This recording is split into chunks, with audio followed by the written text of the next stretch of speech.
Well, it is the Mosley Show, and we're going to have a ton for you no matter what. I do want to, and we're going to get straight to, don't worry, got a lot of people coming in on Twitter live, and so I'm going to jump into this huge Mavericks news. Dusty May leaving Michigan to come to the Dallas Mavericks. A lot to discuss there. Glad to have Kevin Hoosier Hall with us, our resident Hoosier, and of course Dusty May has there he is. Dusty May has ties to the Hoosiers.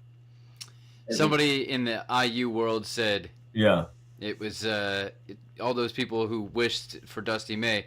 Maybe it's a good thing he didn't, because it would have been short-lived. Well, I don't know. I mean, would he have done as well there as he did against Michigan? The world will never know. What we do know is that he was a manager for Bob Knight back in the day, back during the greatness of Indiana basketball, back when it was good. They're at least paying a lot of money, so they're trying to get good again. But Dusty May has ties there. That's why, Kev, I think that, and I said this on Twitter, I think Brad Stevens is the best comp just because similar age, similar ties to the state of Indiana. I mean, Dusty's from Indiana. Obviously, Brad, what he did there at Butler, and they have serious ties to the state of Indiana. And then there's the age and their backgrounds and huge success at mid-majors. I would say Dusty now, of course, has done it at a Power 4 program. Although I say Power 4, I mean, but let's not act like Butler, where it is now in its Big East, is not, a heavy hitter. It was Brad Stevens who kind of helped turn it into the heavy hitter. And it's not quite the heavy hitter that he turned it into now, but it's certainly at least swinging for the fences. So, we have a ton to discuss there, and that's where we'll spend most of our time opening. We have a big college football guest on at 1:30. He also has weighed in on this Dusty May situation, and so we'll get into that. Trey Wallace writes for Fox. He's been with Outkick. As I recall, Kevin, he also was the one who wrote that first story about the sideline incident with Mack Rhodes at Baylor. And so I think we can go back and talk a little bit about that. And somebody over the weekend, Kevin, was like writing, oh my gosh, Josh Pate didn't mince words when talking about Dave Aranda. He said he wouldn't, if not for the scandal with Mack Rhodes, he wouldn't be the head coach at Baylor. I don't know. Most of us have said that about a million times, but I guess, until Josh Pate says it, it doesn't count or something. But somebody was like really going off in Baylor land about that. Josh Pate didn't mince words. Kevin, I probably have only said that how many times? Like 50, 100 times, that very thing. But okay, welcome to the party, Josh Pate, when it comes to the Baylor situation. We're glad to have you.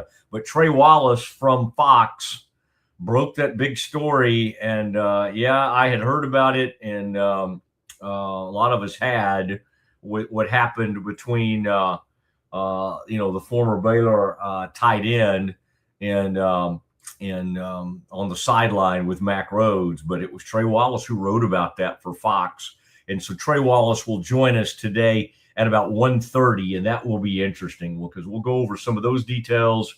And looking forward to that conversation. Also, the House bill, the Sorsby stuff.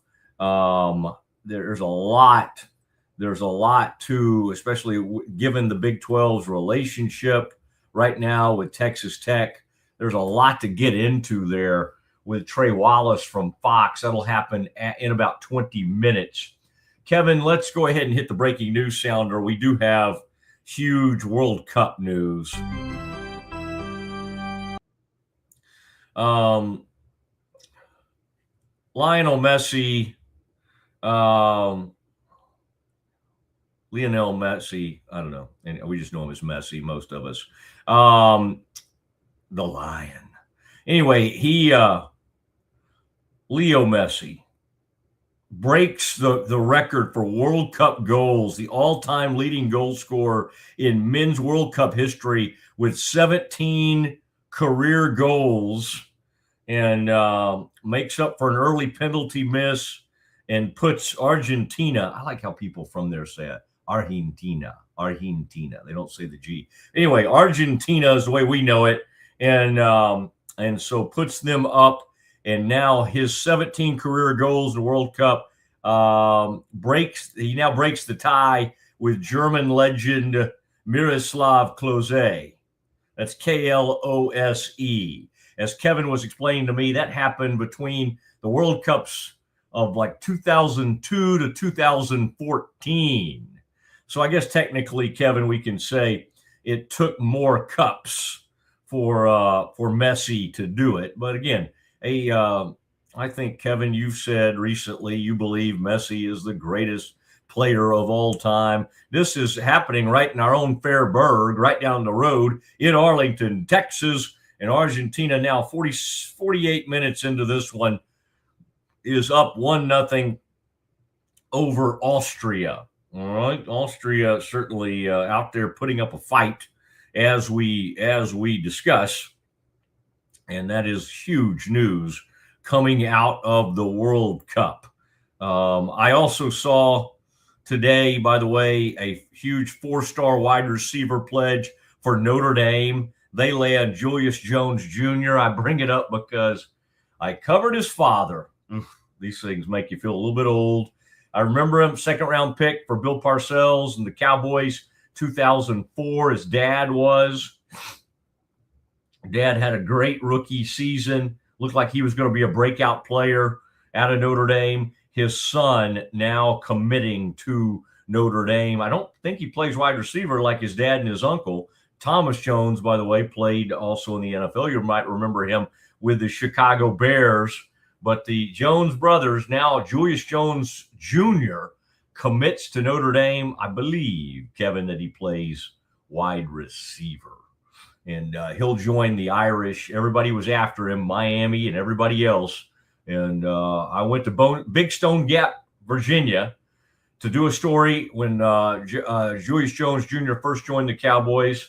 And I was really struck by the fact that his mom had been a coal miner right up there in those Virginia mountains, Big Stone Gap, Virginia. And it was always a little bit humorous to me, Kev, because the mom, so this kid's who just committed, his grandmother was down in the coal mines. The dad, who may have done some of that in his past, the father was a weekend sports anchor on local TV. So some of us thought that was kind of funny. You got the sports anchor father, and his wife was down in the coal mines. So I forget exactly how I wrote that. I remember the family being a little bit, they weren't totally pleased with me in the post. I don't know. I love that family. I really did. But something I wrote or something I said, Julius got mad at me back in the day. But that would just put him in an esteemed company. But that was interesting to me, so I thought I would just bring that up. Okay, 1:30 today. We are going to have a major college football guest on. Okay, and so we'll get Trey on. Trey Wallace from Fox is going to join us in about 15 minutes. Let's get back into the news of the day, and that is the word coming from, well, let's see, Pete Thamel. Let's give everybody their due credit, because everybody then starts saying, Kevin, like, we were talking about this in June. Well, did you report it? Did you say he was going to be the coach of the Mavs? Oh, no. Okay, so we got to give credit to who it's due. Shams Charania, the usual suspect from ESPN when it comes to NBA news. Adam Schefter, who's usually football, NFL, but he's a Michigan man, so he got heavily involved in this one. And then Pete Thamel, who's big college basketball and football, mainly college football, but certainly dabbles in the college basketball news breaking world. And so that's where this came from. Let's give credit where credit is due. The way this was reported by them in the ESPN story, Kev, is an axis shifting move that significantly alters the college and NBA landscapes. Kev, if you're scoring at home, the last two national championship winning coaches at University of Michigan, they both gone right afterwards. Dusty May goes to the Dallas Mavericks. Jim Harbaugh heads over to the Los Angeles Chargers. All right. Of course, this never gets done if Nico's still there. All right. It took a perfect storm. It took several things happening. Cooper Flagg to have this breakout, incredible season. I mean, I'm sure it doesn't hurt to have Kyrie Irving on the roster. It took the perfect storm of college basketball being what some people would call an S storm. People bringing in G League players, people that have already been drafted in the NBA, Will Wade putting together like a professional team, both out of the NBA and Euro team in LSU. It is the Wild West. There are no guardrails.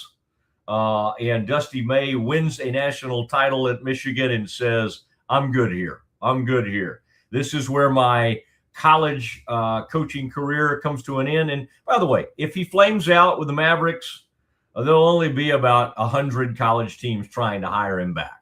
All right. So yes, this is a risk.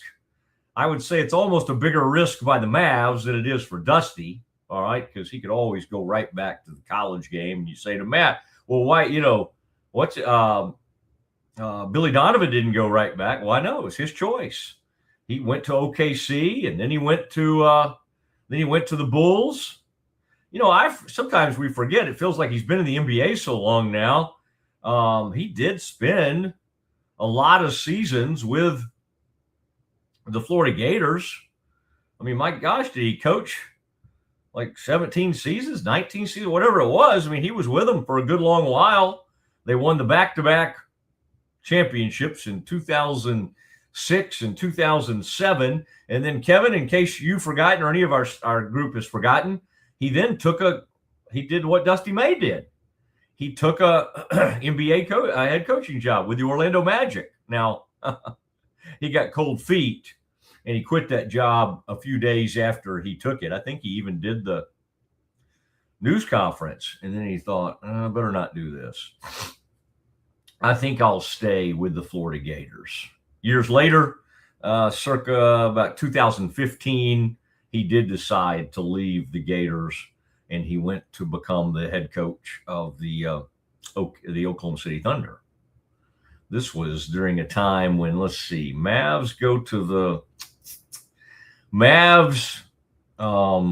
win the NBA title in 11. By 12, I think OKC was at least going to the finals.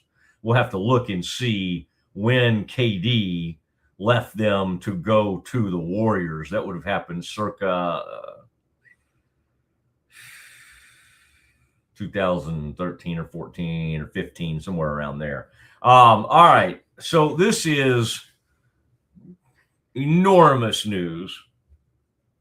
The last time somebody went straight to the NBA with no NBA coaching experience would have been another Michigan man, another Michigan coach at least. That was John Beilein. And that was back in 2019, I believe. He was really good at Michigan. They'd been to the Final Four, and thanks, Kevin. This is a good graphic. Kevin and I have been exploring all the fallout from this. This was one that I believe Mark Stein is the reason it was brought to my attention, but Sportico came up with this. And it's most NBA head coaching hires have NBA coaching experience. It usually does not work out. I mean, I think there are some reasons which we'll talk about why I think Dusty May has a better chance than some. But generally, this is not how you hire a coach. That said, and Kev, can you use your good young eyes and read those tiny ones there? That's college. That's coming straight. The one that's kind of like pink or peach or whatever, that's college and other experience with no NBA experience, right? That's and I don't know what the gray one is. Can you tell me real quick, Kev?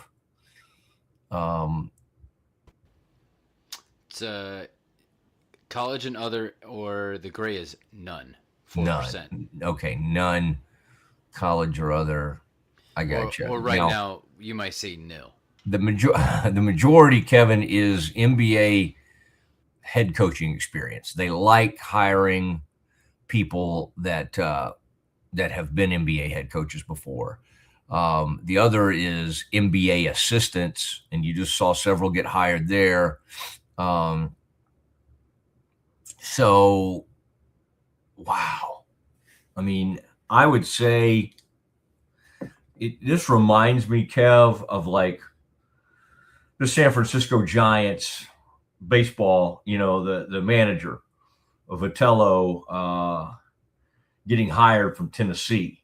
You will now see if like this works. If this works, and probably, if this works and he's good, if Dusty May, and I don't know how long it'll take him. Now, you do get some people that just don't really have, they're like NBA players, but they're kind of coming almost more from a media background and stuff like that, like JJ Redick has tried to do with the Lakers. Like, I would tell you that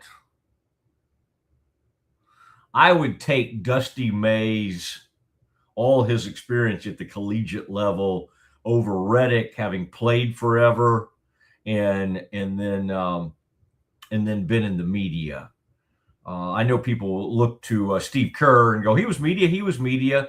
Steve Kerr had a run as the, in the front office with Phoenix, I believe. Like there was, Steve Kerr was exposed to the NBA before he went to the media. So that was not just a simple as, oh, he has this huge media background. Okay. Now, I mean, the list goes on and on of where it hasn't worked. The great Calipari, the great Pitino, the last to go straight from a national title to an NBA head coach is Larry Brown. You got to go all the way back to 1988, and that was that Kansas team that went up against OU. And if you think about it, that OU team, that was Mookie, and I think that was Stacey King, who just died sadly. And then Kansas '88. That's got to be Danny Manning and that bunch that Larry had. So, but the most of the people you might mention that were great college coaches that then got a shot at the NBA, it rarely works. Now, Brad Stevens did go to the Celtics and had a fine run coaching from 2013 to 21. Seems to have a really good reputation. In fact, he's working on a deal right now with the Bucks to try to bring in Giannis Antetokounmpo. And there's some thought that we'll hear something on that front within the next 24 hours. All right. We also have an NBA draft tomorrow.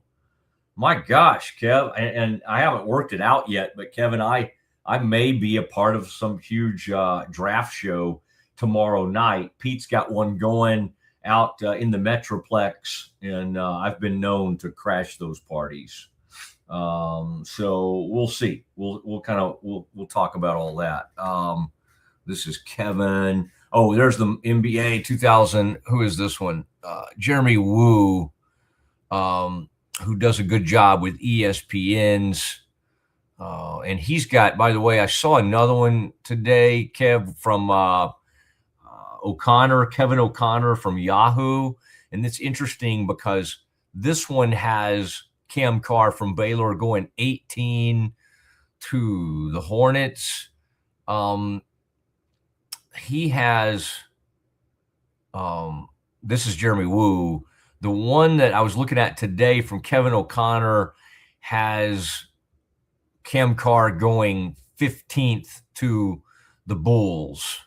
All right. This one has Steinbach out of Washington.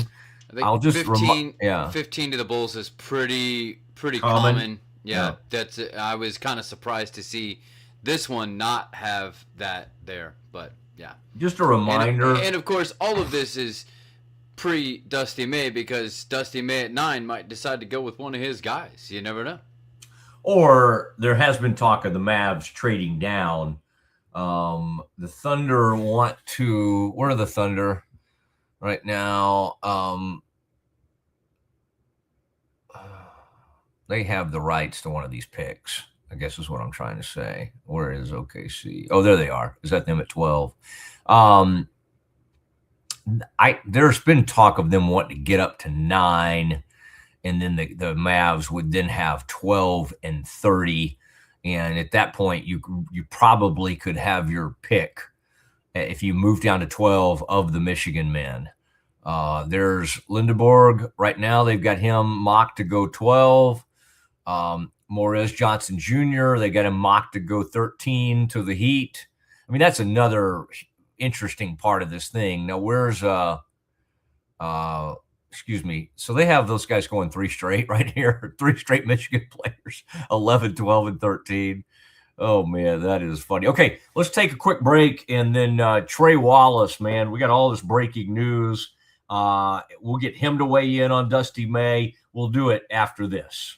Bumblebee Blinds of Waco and Temple is your one-stop shop for custom window treatment, transforming your vision into reality. Choose from a selection of shades, blinds, shutters, and curtains. Bumblebee Blinds stands behind our service and products, ensuring peace of mind with our trusted warranty. Call Bumblebee Blinds today to schedule your design consultation. Bumblebee Blinds, simplifying window treatments one covering at a time. BumblebeeBlinds.com.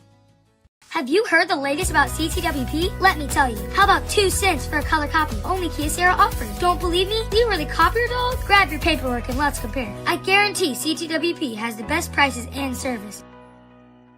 At Schmaltz Sandwich Shop, we don't just make sandwiches, we build them with fresh ingredients, bold flavors, and homemade baked bread every single day. Toasty on the outside, goodness on the inside. Schmaltz Sandwich Shop in Waco is locally owned and operated since 1975 with 2 locations in Waco, Town West off Valley Mills and downtown off 5th Street. Whether it's lunch, dinner, or just a craving, we got the perfect bite waiting for you. Celebrate America's 250th with a new boat from Marineland Boating Center. Shop Tracker, Nitro, and Ranger fishing boats, Sun Tracker pontoons, and Tahoe sports boats priced to move and ready for summer fun. Join us during the week of July 4th, featuring great deals on Tracker boats, giveaways, and family fun. Visit Marineland Boating Center, your authorized Tracker dealer at I-35 and Loop 340 in Waco, or online at marinelandwacoyamaha.com.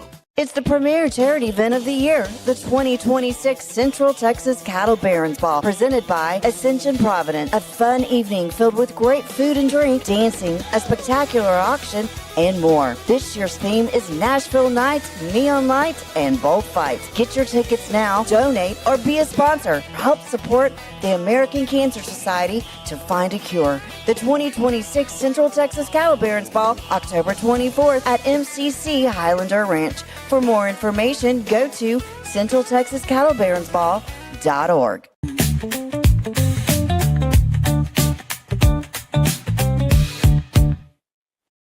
All right.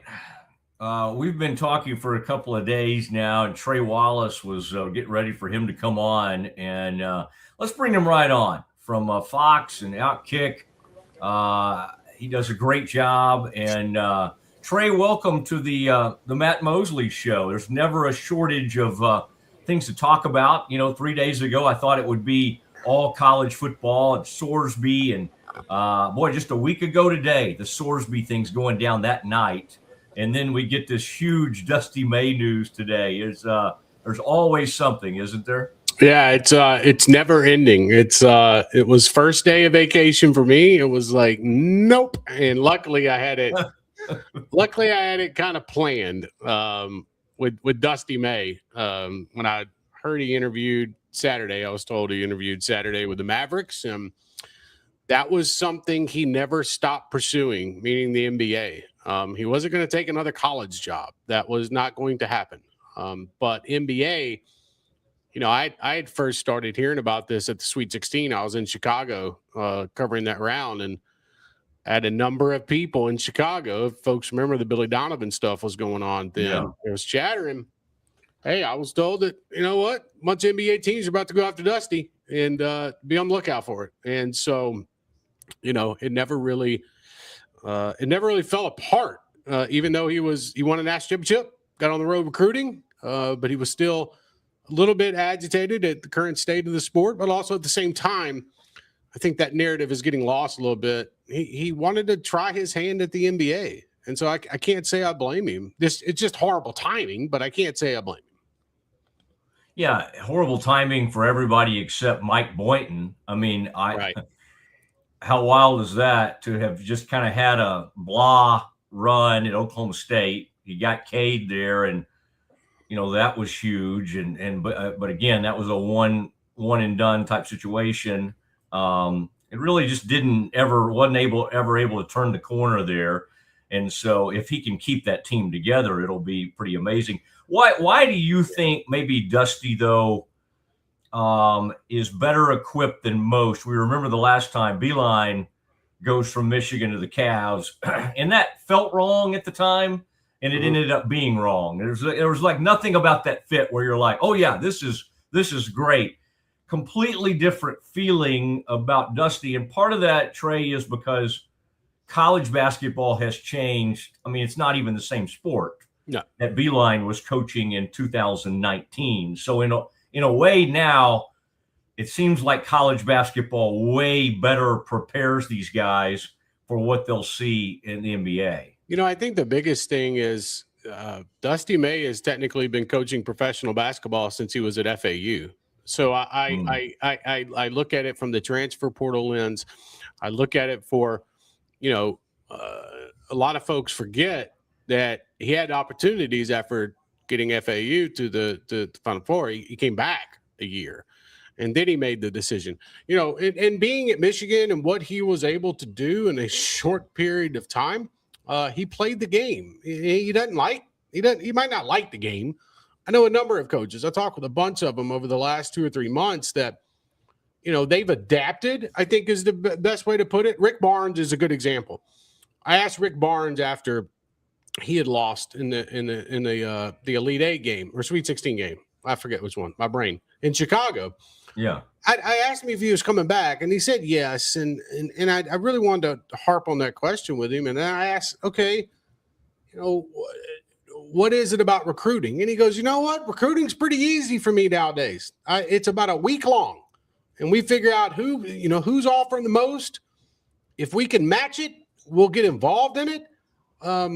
I think that speaks to, a lot of people, why is Tom Izzo still around? Well, it kind of goes back to Barnes. I mean, there's not a lot of this so-called recruit. Now, the downside, and there's always downsides to all of this. This is a professional model in a collegiate ranks now. And I think for Dusty May, I could see it with May after he had won a national championship, and I was making my way around the stadium, and I'm talking to folks, and the night's wrapping up. Folks are in there cleaning, whatnot. Michigan's still celebrating. He's on the phone with recruits, And I'm like, all right, I've seen that before. It was Nick Saban. And I'm not trying to compare the two. People don't go crazy on social media. But what I'm saying is I understand. Like, I get it. There is no stop. Dusty May was in his car the next day traveling to go visit recruits, transfer portal players. I think he is equipped for this because he has set himself up in this position of understanding what the players need. And I think at the same time, when you look at where we're at in college athletics compared to the professional model, let's just be real honest with each other.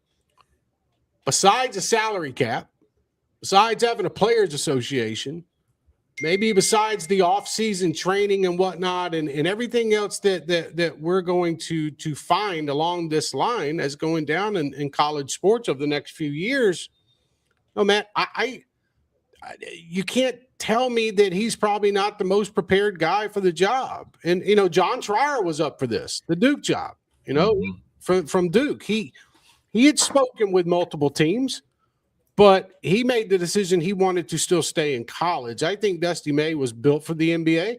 I think the climb for him now sets him up for success. And guess what? If he doesn't have success, he can come right back to college basketball, pick right back up where he left off in 3 to 4 years. I think it's a win-win for him, to be honest with you.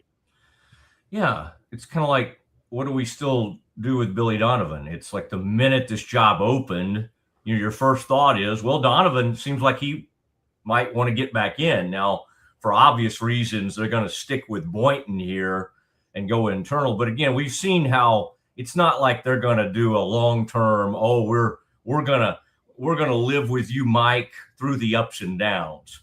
First sign of trouble, they move on. You got 2 years. Yeah. He's got 2 years. And as for Billy Donovan, I hate that his name just gets thrown out now with everything when it comes to college basketball. I mean, it's every job. Oh, Billy Donovan. Yeah. There were people putting out lists 5 minutes after Dusty May had said yes to Dallas. And that's why I hate those lists. I despise them. I'm not going to sit there and write them 5 minutes after they come out because, in my opinion, a lot of it's garbage. And I'm not taking that out on anybody. It's been 5 minutes. Like, you don't know if these guys are really wanting to get involved in Michigan. You just know you got to pick up the phone and call them. And I think at the same time, we look at college athletics right now, and you got to figure out who wants to get back in it. It's not as if you are going to go poach a sitting college basketball coach at this moment at a high-profile school. Like, there were some people, all right, well, now they can give Nate Oates a call. It's like, wait a minute. Nate Oates just signed a brand new contract. Yeah. He's of the dignity. He's not going to leave his team in June to take another college job. This was a special circumstance. And so I find that part fascinating about what I do, what you do for a living. We know Billy wants to get back into coaching. I think it's all about the right spot for Billy. And if he had wanted that North Carolina job, Matt, he'd be the head coach at North Carolina right now. So I'm curious to see where this road leads. And now you get a full year. Essentially, you're going to get a full basketball season. Billy Donovan's going to be able to sit back, watch. If he wants to get back into college basketball, I think he'll have his pick after this upcoming season. We'll see which jobs come open. And, I think there's evidence out there that shows if a school is not feeling it with one guy, they're going to get rid of him and they're going to start making their run at the other.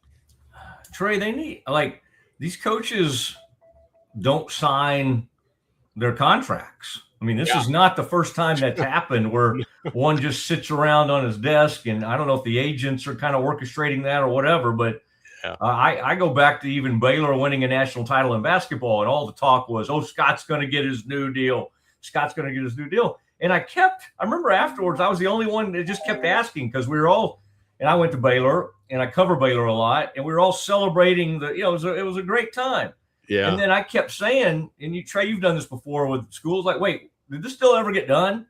Has he signed that? Why are y'all not announcing that? And it's like these things just sit around sometimes. Yeah, it's pretty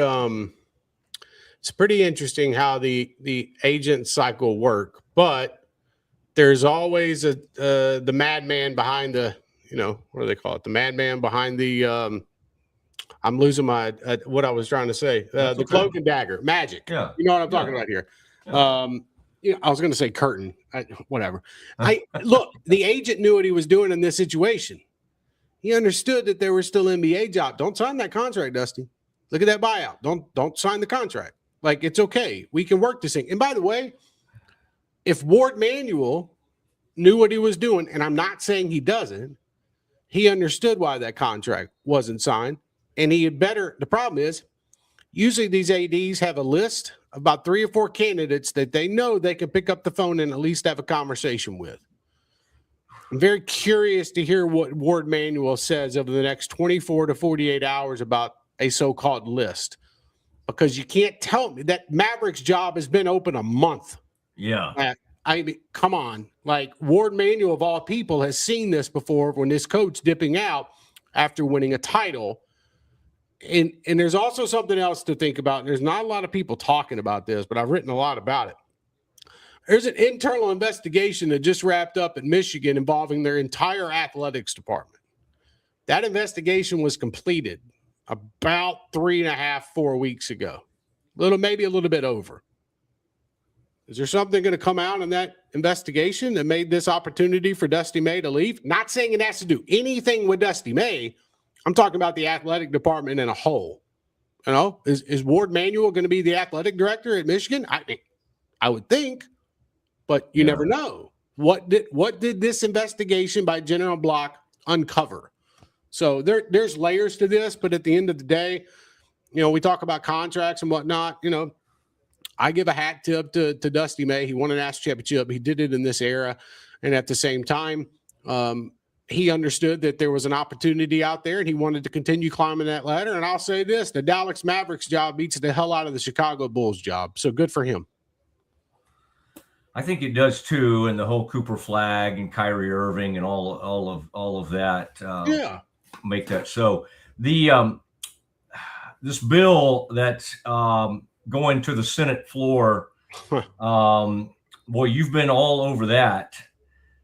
You know, it's fascinating to see where this goes, because we're sort of finding out in real time, like, okay, we think the Big Ten and SEC are very powerful, which they are. We think they kind of run everything now, which it seems like they do. But like, where is their power in Washington? And do they have enough power to kind of undermine, as it's been suggesting that they are doing? That's been alleged, obviously, with at least one of the senators. You know, Senator Cantwell. And isn't it interesting that the only thing that could ever bring Democrats and Republicans together, it seems to involve like college football, right? Or even this gambling thing with Sorsby that brought all the media like comes together. Wait a second, you can't do this. This is the sacred rule. We all stand together against this. But what's your gut telling you as we get closer to an actual vote here? And like, because in my mind, I could almost sense that as this thing gets closer to the vote, the Big Ten and SEC are going to ramp up their efforts more than ever to get their people to be like, no, the people in the Big Ten and SEC country, which, by the way, the country is now, right? We used to know where that was. Oh. Now we've spread it out forever. What's your gut tell you is going to happen here? This is going to be a very, very, very tough 3.5, 4 week stretch for the Senate. When there's an invisible deadline right now. And so when August comes around and congressional leaders take their summer break, which is coming, they're not coming back to Washington after that and stumping for college athletics. Midterms are coming up, you know, like you can't go back to your hometown and say, hey guys, vote for me. I saved college athletics. Voters don't care. If a congressional leader tried to come into my area and tried to stump on college athletics, I tell them to get out of the room, or her get out of the room. I don't care. What are you doing about my gas prices, my grocery bill, my rent? You know, what's up with the war? Hell, I don't know. I'm not a political correspondent, but this is what an average everyday citizen would say. So the problem is you've got about a 3.5 week deadline here, because you still have to bring it to the Senate floor. It's got to be voted on. So right now, in the meantime, it's going to be lobbyists that are getting involved even more. You've got the SEC and the Big Ten, and I understand the frustration from people around the country with the SEC and the Big Ten. But to that argument, I say this. What do you expect of the SEC and the Big Ten? It is not their job, meaning Greg Sankey or Tony Petitti, who, by the way, work for the presidents and chancellors of each of that conference. They're not out here working by themselves. They take orders. It is their job to make their conference look as good as possible. And it is also their job, when Greg Sankey goes on the Paul Feinbaum show, because Tony Petitti doesn't do a lot of interviews. So when Sankey does a Feinbaum interview, he's not saying these things as this is the statement of me. This is my personal opinion. Now, he might go off on a tangent or two, but he's speaking for the presidents and chancellors of the conference. So I say all that to say this. I think there are a number of concessions that are going to have to be made by Senator Cruz, Senator Cantwell, Cody Campbell. And let's not act like Cody Campbell is not, I say this in the nicest way possible, but not a puppeteer to what's going on right now in Washington. His hands are all over this bill.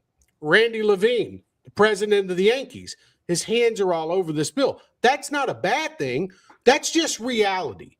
There was no other reason why Cody Campbell and Randy Levine were holding a press conference with us, not 3.5, 4 hours after the Senate Commerce Committee had voted to pass this thing on to the floor. Yeah. So they're speaking for Ted Cruz and Maria Cantwell.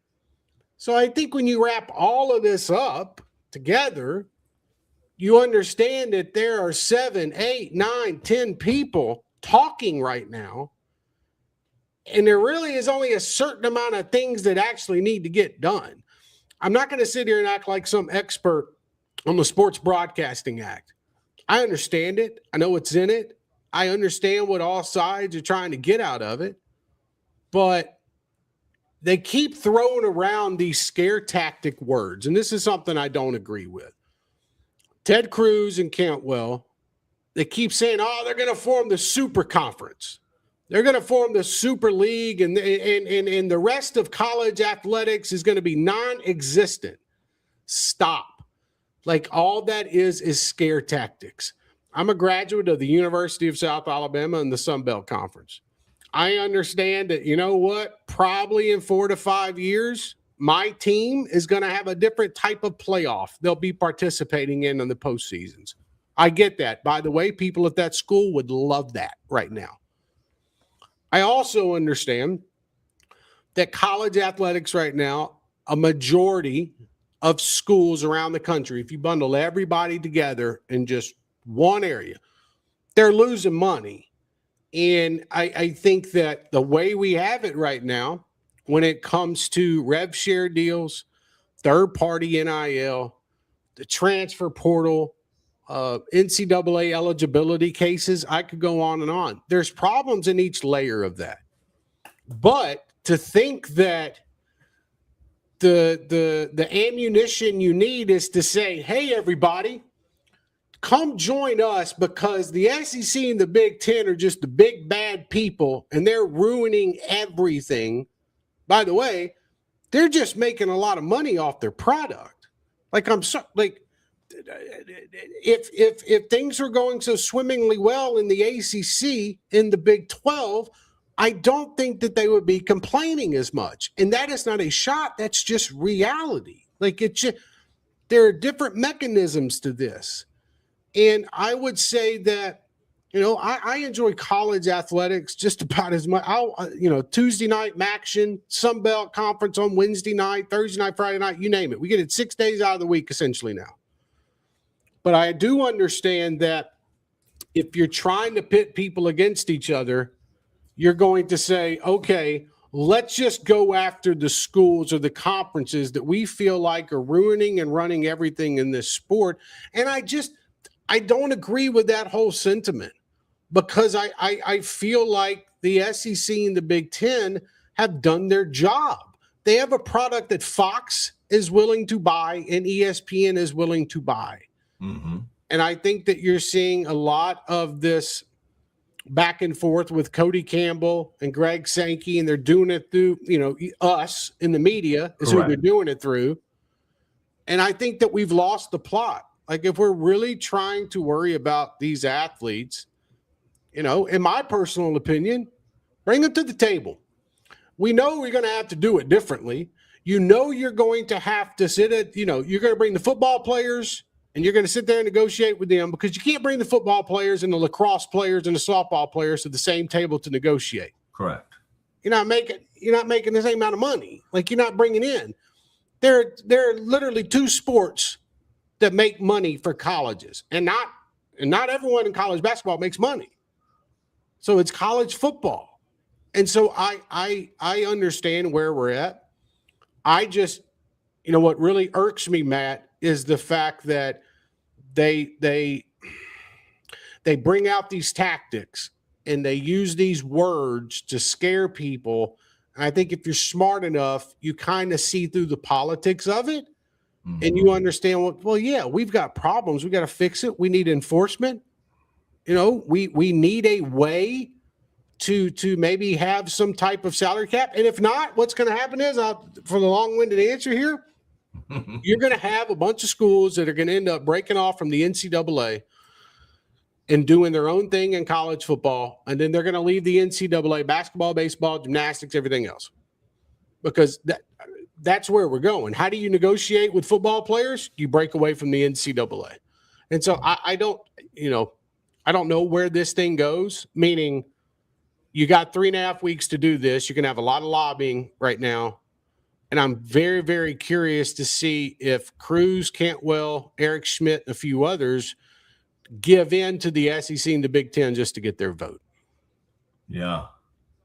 They may need to bring Brett Yormark and some of his outside counsel lawyers in to help them. That was the smartest move that they could have done when they did that with Sorsby. That was you literally, if they were playing chess, if Jeffrey Kessler and the Big 12 were playing chess, mm-hmm. Brett Yormark, and this doesn't happen often because Jeffrey Kessler is a fantastic attorney, but Big 12 finally said, okay, I'm going to move my queen over here. I'm going to throw you in checkmate.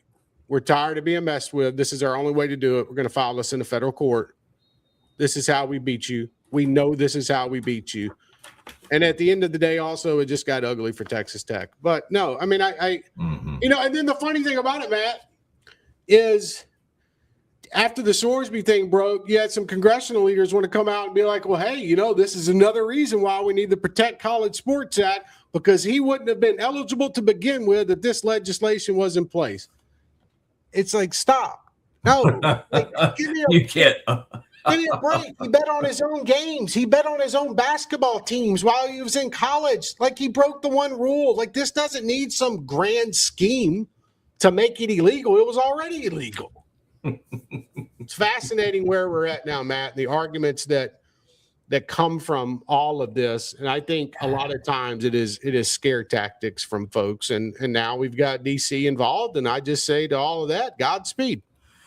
Last thing I had for you, you helped break open the whole sort of Baylor Mac Road story. Yeah. And I'm sure, just like any reporter, something came across your desk at some point, mm-hmm. kind of a weird sideline incident mm-hmm.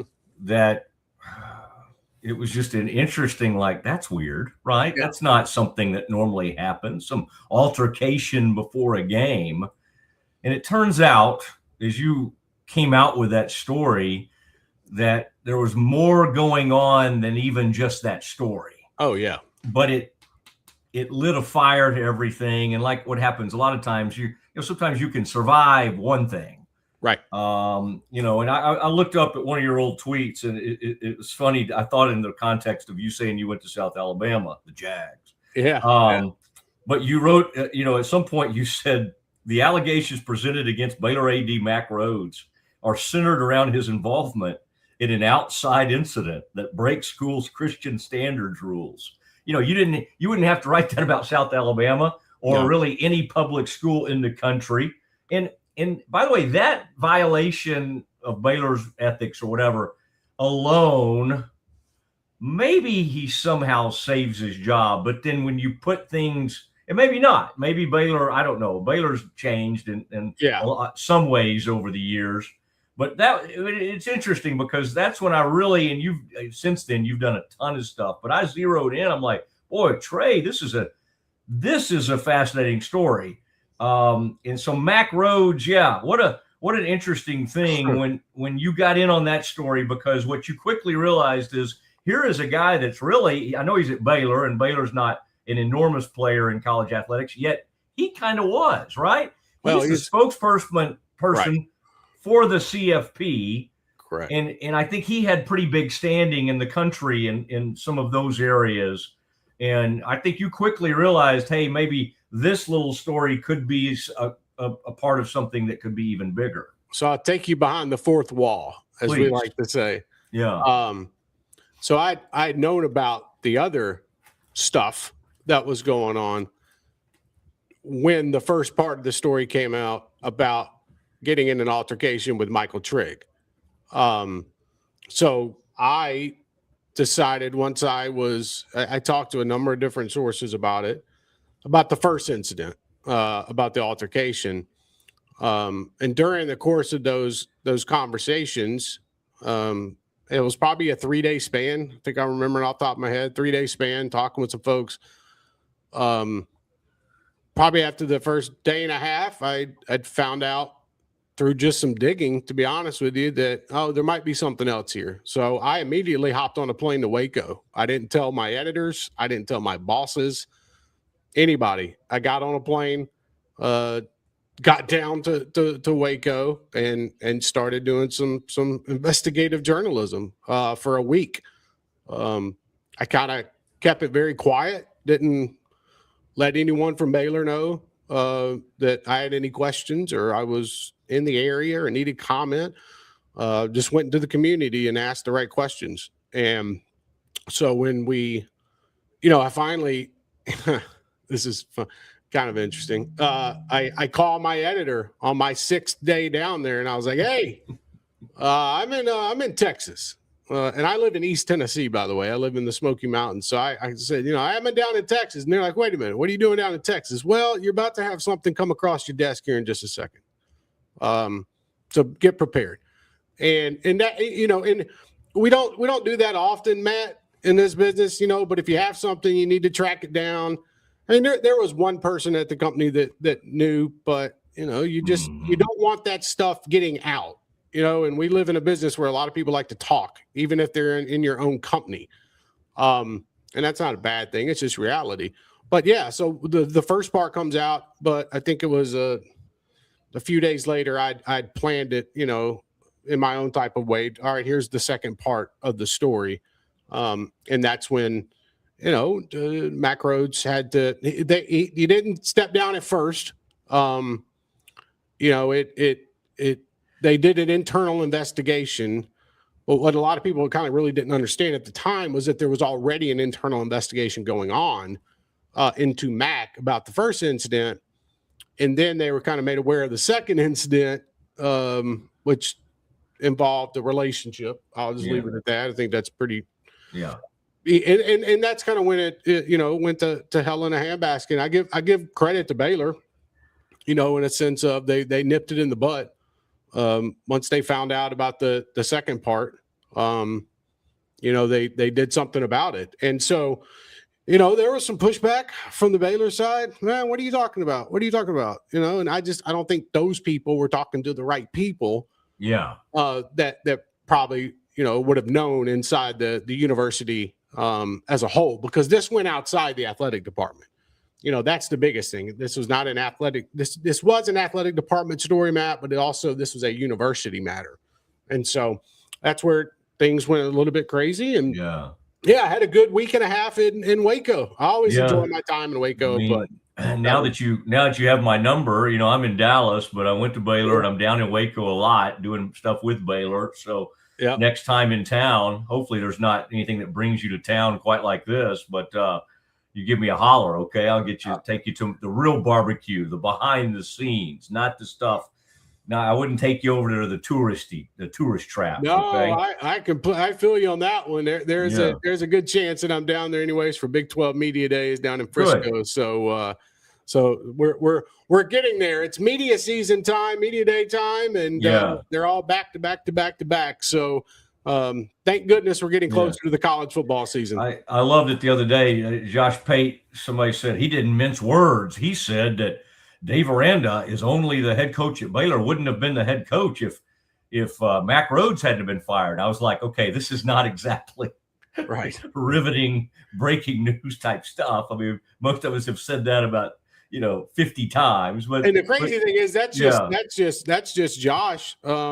That's just Josh saying truth, but it's people on social media wanting to act like it's some big breaking news thing. Like it's really not. Like I would say the same thing. Exactly.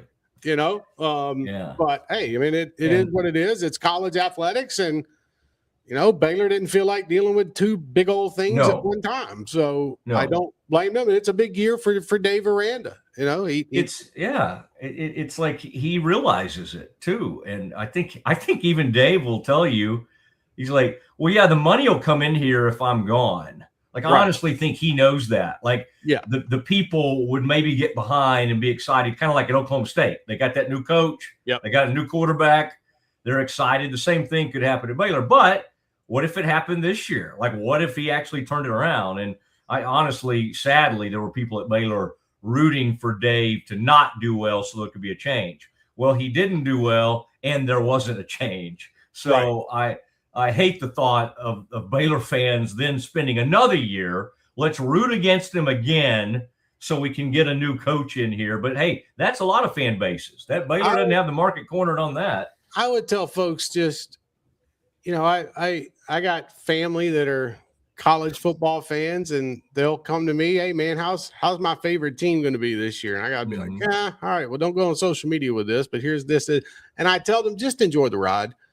Like, I get it. There's probably changes afoot at a number of different schools, but enjoy the ride. Like, we are in a different era. A great example is go look what happened at Ole Miss last year. Like, let's be honest, the Trinidad Chambliss story came out of nowhere for all of us last year. And I just used them as an example of a team that made a run. And then, the chaos happens with Lane. But I think that every year now, I mean, Indiana is the obvious answer. You know what I mean? Like, so you got to go outside of Indiana because that's not anything can happen in college athletics, and especially college football. And so I tell people, enjoy every single weekend, because you're going to get to January and you're going to start complaining, well, man, I miss football. Where'd it go? I know. Just sit back and enjoy it from the end of August all the way until your season's either over or you're starting a coaching search season. You're going to start tracking planes on the message boards. Trey, I appreciate it. And this is, hope you can get back to having a nice vacation. You've earned it. And college sports, you never know. Even that realignment story a few years ago kind of happened during a fairly dead time. I guess it was during the SEC media days. But when Texas and OU, at least for us in the Big 12, that was just such a massive – I just remember it just being kind of a fairly sleepy day. I was there. I was in Hoover when that happened. And then I was on a plane. Me and the lady were on a plane to start our vacation, and I get a text message from somebody from Alabama. Hey, Saban's about to retire. It's like, oh, all right, sweetheart, we have to get off this plane now. It's like, my God, we got to go to work. So I'm always prepared, and trust me, there's a story or two that'll come out this week while I'm technically on break. So it'll be good. Hey, I appreciate it. Let's be in touch, and I'll see you in Frisco. Okay, it'll be great to get to visit with you in person. I look forward to getting some barbecue. Thanks for having me, Matt. There he goes, Trey Wallace, joining us from Outkick and Fox, and he's really been excellent on a lot of the he came along at the right time, because I had a buddy, Kev, that went to work for Outkick, and Clay and those guys with Whitlock was over there. And man, it was still everything was so political that whatever he would write, they would almost try to like inject storylines into it. And Trey has been allowed to literally just focus on breaking news, interesting stories, and doesn't get political at all that I know of. And so I've really enjoyed following his stuff. And so I knew he would be interesting to have on.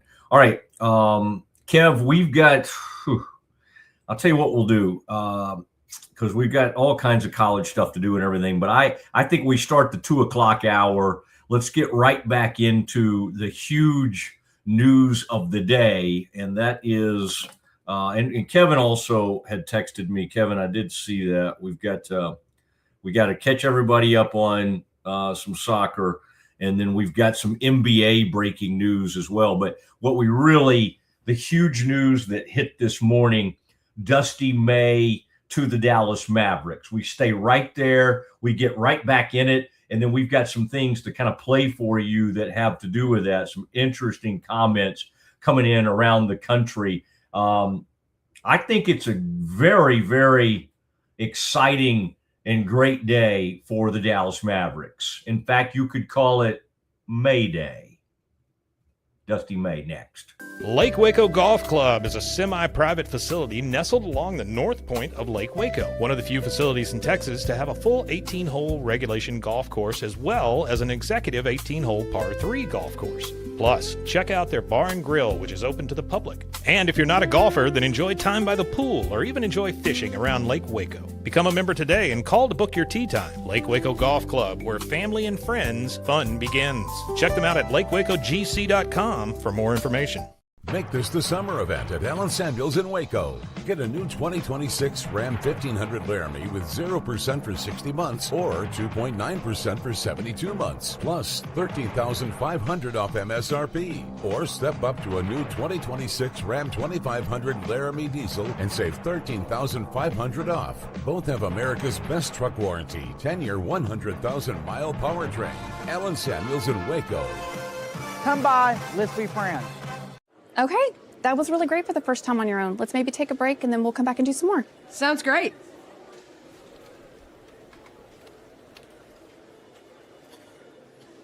Oh, you're back. That was a fast break. I know. Hi, would either of you be able to assist me? Yes, she'd love to help. Oh yes, I love assist. Central National Bank, proud partner of Baylor Athletics and Baylor Women's Basketball.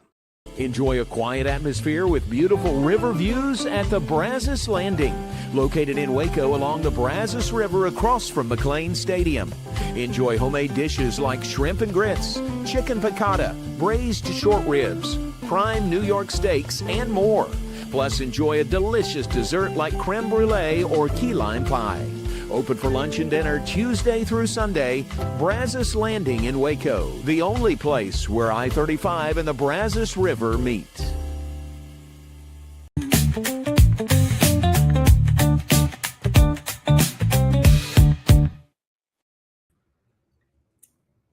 All right.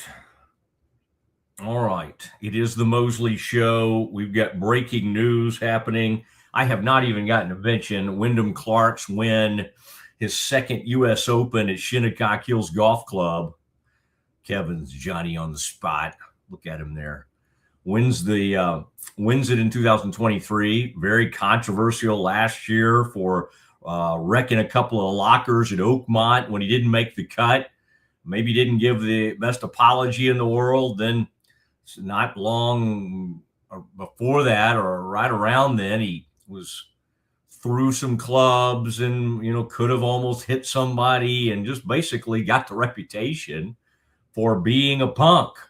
And then he goes out and wins with the fans at Shinnecock Hills, basically treating the thing like he was a European and they were playing the Ryder Cup on a home soil. I mean, this is the national, title for American golf. I mean, think about that. Think about it over at the British Open, or they call it the Open.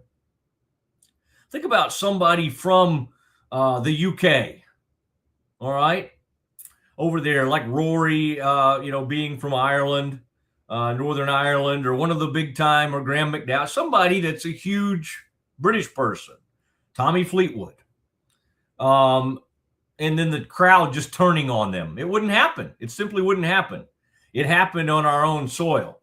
And I don't think it's fair to just paint all New Yorkers like, okay, these are all idiots. I mean, but there were a lot of idiots in the crowd, and some of them were getting escorted out of there. But, and, as he said afterwards, he earned some of his reputation.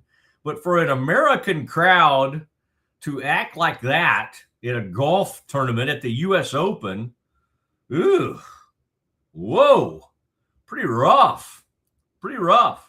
And yet he somehow held on. I mean, this will be looked at as he started the day at 7 under. And by the way, we'll get to the Dusty May. If you're watching us on Twitter and you're here for the Mavericks Dusty May talk, it's coming. Okay, I'll do a lot of it, and I'll do a lot of NBA.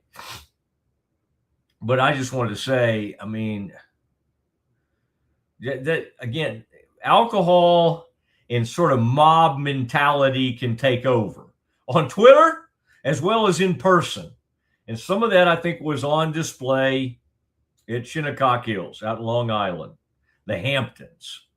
All right. I mean, you had to take a train out there. Saturday, the guy hits a unreal shot coming in. Eagles, number 16 or 17.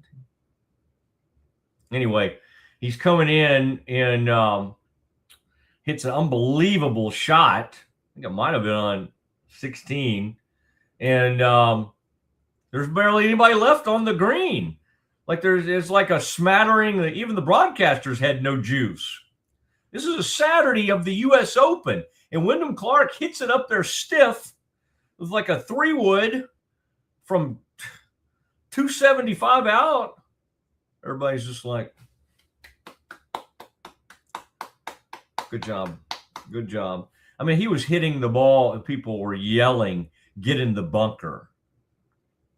So again, is he my favorite golfer in the world? No.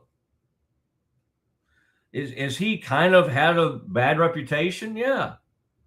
Do I think that you should be out there at the U.S. Open screaming to a guy from the U.S., get in the bunker? No, you're an idiot. And I'm fine. People like free speech, Mosley.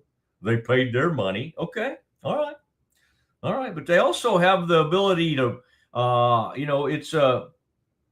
they can escort your rear right out of there if they want to. And some of those guys did have that happen. So the bottom line is, I get it, man. They were rooting for Scotty Scheffler. Hey, so was I. I wanted to see Sam Burns get his first, or at least have a chance. He barely misses a putt on 18, and that likely would have meant that these two would have gone to a playoff. All right. But if he makes that putt, now I know he lost by 2 strokes. Anyway, Clark ends up right after that making a birdie, makes a great birdie putt. But he dropped another stroke on 17. Whew. So, but I mean, I'm happy for the guy. I mean, he's overcome a lot of stuff. He dropped out of college, or he left Oklahoma State because his mom, at age 55, died of breast cancer, and the guy couldn't function. Basically, was angry, was depressed, going through it. Goes to Oregon, kind of tries to get his career back together. But Wyndham Clark has kind of had some ups and downs. That was neat to see his dad get to the course. I just don't know. I can't believe, usually whatever's happening on Twitter, and there are a lot of people on Twitter talking about how much they hated Wyndham Clark. That Twitter's whatever. I don't always think Twitter's represents. Like, I don't look at Twitter like, okay, that represents all of America or all of American thought or even all of what golfers think. No, not at all. But man, it did sort of represent some of the idiots that were screaming stuff at that course. That was bad. That was a really bad look. And almost to the point where there are people right now, and Eamon Lynch is a really good golf on the Golf Channel, really good historian and voice on matters of golf, and does a nice job. I kind of like reading his stuff, and some of the different people, and they're basically writing like, I don't know if they should even go back up there. And I think that may be a little extreme, but I mean, I think he's thinking, hey, do they really want to go back to Bethpage after seeing this mess? I think they're slated to go back to Bethpage in 2033. Bethpage is not far from where they played. All these courses up there, Bethpage, Oakmont, Shinnecock Hills, where they just played this one. These courses that are kind of in that rotation of great golf courses in America are all up there, within a stone's throw of each other. So that was a bad. I mean, there are shows I would have come out today talking for 30, 40 minutes just about Wyndham Clark. And anyway, because I love golf and I find it very interesting. Now, Kev, let's get back to the task at hand, and that is, well, let's do our breaking news. Kev, do a breaking news sounder, please, for 30 minutes ago, Shams announces that Trey Young intends to sign a 4-year, approximately $212 million deal to stay with the Wizards. With a player option in year 4, the 4-time NBA All-Star declined his $49 million player option for a long-term commitment ahead of free agency. So we've seen this with Kyrie and others. You decline the player option, and then you end up signing a big deal. Did he take less? Did he take less like Jalen Brunson to help the rest of the team? It didn't look like a lot less, I wouldn't say. Maybe somebody could make an argument he could have gotten a little more. I don't know. But bottom line is, Wizards needed, having Trey Young. Who do they have? They also have Anthony Davis. I don't know. I just stopped even following him. But anyway, having Trey Young and having a star presence like that makes them somewhat relevant in the NBA. And when you have been for a long time irrelevant, you like for somebody to at least care a little bit about you. I mean, the truth is, Bradley Beal and John Wall and all of that, I mean, obviously, a lot of the time was spent hurt and all of that, but those kind of names and that kind of level of player keeps an organization relevant. All right. And so Trey Young does that. And if he's able to get through a season, I mean, he's a very exciting player, and we'll see. Now, the huge breaking news from this morning was the fact that Dusty May is leaving Michigan to coach the Dallas Mavericks. I think that one came from that graphic came from Yahoo, so we'll credit them. But they put together Dusty in his Mavs gear. Now, will Dusty be like the last Michigan coach who went to the NBA and lasted 54 games, John Beilein? I don't think so. I think there are some things that he did with roster management. Kevin, you remember how obsessed I was with talking to Kevin Hoosier Hall, our fine producer and friend on the Matt Mosley show. You remember how we talked about, and I get jealous of these coaches that are able to stock a roster and do it with this enormous height, Brad did it over at Illinois. They've done it a little bit over at Iowa State to a certain extent. But at Michigan, with these three monsters in the front court, they did it with Yaxel Lindeborg, Morez Johnson, Ade, Mara from the big 7-3 guy. And right now, Kevin, we're seeing mock drafts that have those guys going like 11, 12, and 13 perhaps in the draft. I don't know how that's how it'll turn out. Now, what he's done is, because he also built through the portal and with a couple of freshmen from this last year's team, one that comes to mind, Kevin, is who's that kid we loved from Michigan, the freshman? It sounded, is it McKinney? Is his last name McKinney? They just had a couple of guys, and of course they have Elliot Cadeau coming back to play point guard, who used to be at UNC, but they had that freshman this year wing that was just so awesome. And he's coming back. Cadeau's coming back. They got some incredible freshmen coming in, true freshmen. They got a 5-star at guard, and then they had some guys in the portal coming in that are big. Now, here's what will happen. Once they officially name their new head coach, which it's already been reported that it's going to be Mike Boynton, who is the defensive coordinator and the assistant coach for Dusty. Once Boynton is named the actual head coach, there'll be a 5-day period. After that 5-day period, then everybody on this roster can go in the portal if they want to. Now, most teams don't have huge portal money left, so there aren't just a ton of options, and the draft will already have happened. So it's like too late to jump in the draft. So and in that respect, it does kind of stink for some of those guys that all thought they were going to play for Dusty May, but these are the breaks. This is what happens. Mavericks stayed after him, stayed engaged.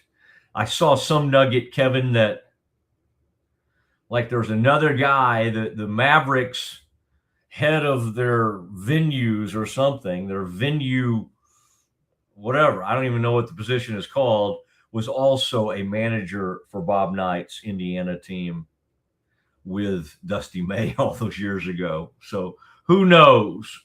Who knows all the little inside things the Mavs had in their favor? Let's not forget that Mark Cuban also went to Indiana and is a huge Indiana booster. I don't think Mark probably had a huge say in this, but it doesn't hurt that they're both Indiana alums, like our own Kevin Hoosier Hall, in fact, who has a degree that says IU, Indiana University. Okay, but again, the whole thing, it's like there was a lot at work here.